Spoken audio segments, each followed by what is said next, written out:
Hello, everybody. Welcome to episode 120 of Optimal Living Advice, the podcast where we take any questions you might have about the many struggles of life and get them answered for you here on the show.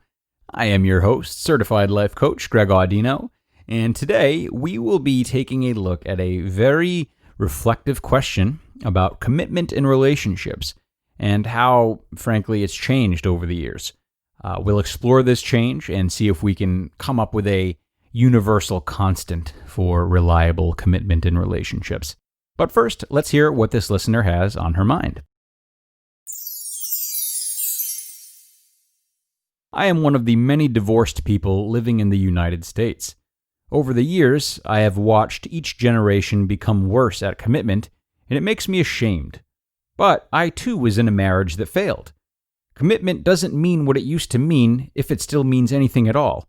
Shouldn't couples that make a commitment to one another work harder to stay together? How ironic. This is a discussion I was having with my dad recently. He is, like you, one of the many divorcees from a past generation, wondering what on earth is going on and how the seemingly bulletproof model of family life set forth in the 1950s has managed to fail 53% of marriages. And it was a good discussion, and one I'm really happy to have here again.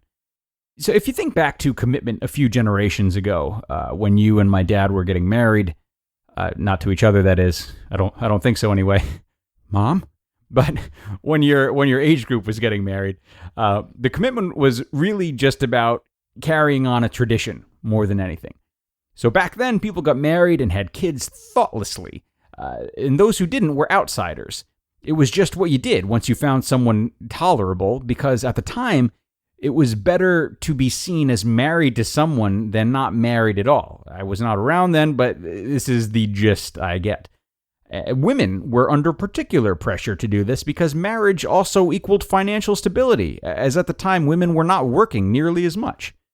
And realistically, the same approach was taken with friends, places, even jobs and items.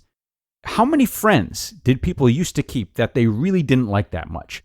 How many people never left their hometown and now complain about never getting out?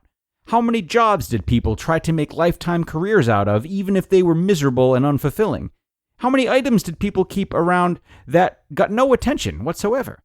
My parents are very guilty of that last one. A typical Italian household would often have the TV in one room and the living room be something totally separate with furniture that you couldn't sit on and artifacts you couldn't touch.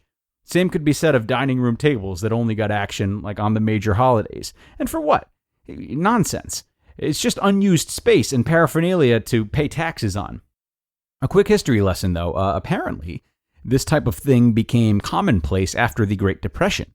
So once families recovered enough to be able to buy some things just for pleasure, those things were kept separate and were really just bought to be celebrations of wealth rather than actually used. What a stupid thing to do. Anyway, I digress.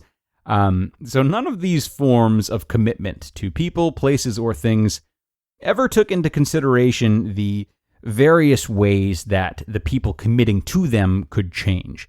And frankly, not many people believed they would or would want to change anyway, because this was also a time in which individual expression and exploration was simply not in fashion. These days, the switch has totally flipped. There are far more stimuli that are almost imploring people to adjust their lives. The internet and social media regularly drown us in opportunities to change, see things differently, listen to new worldviews, date new people, travel to new places, and so on.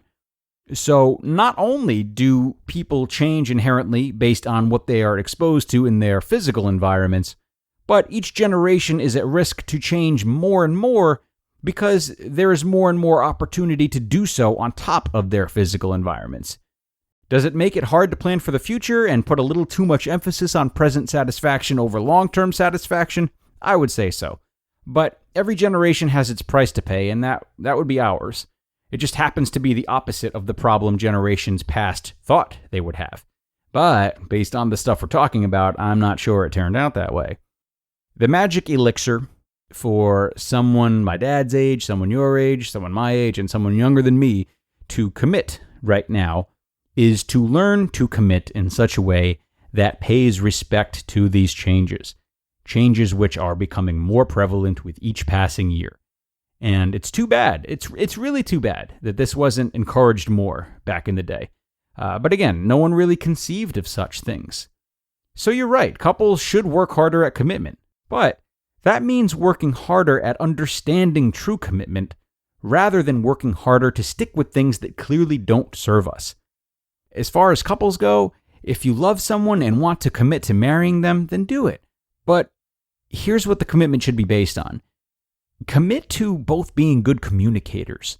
Commit to listening to your partner and seeing them through whatever changes may occur in a way that is respectful and free of ego. Commit to being vulnerable and honest. And commit to the uncertainty of it all. Making peace with the uncertainty from the get-go can make relationships that do end up failing much less painful and feel more like lessons than wounds. These are the types of qualities that we should take into consideration when committing to people romantically, but they also help us commit to maintaining good relationships with our ever-changing selves. And there we have it, everybody. I thought this was a really good and important question. Thank you so much to the woman who sent this in, and I hope you are able to see your next relationship in a new light when you are deciding to take the next step with someone. I also hope you have a better grasp on just why it is that commitment has changed so much. That is going to do it for today, though, everyone. So if you have questions of your own that you would like answered on the show, wait no longer. Email them to us at advice@oldpodcast.com. Advice@oldpodcast.com.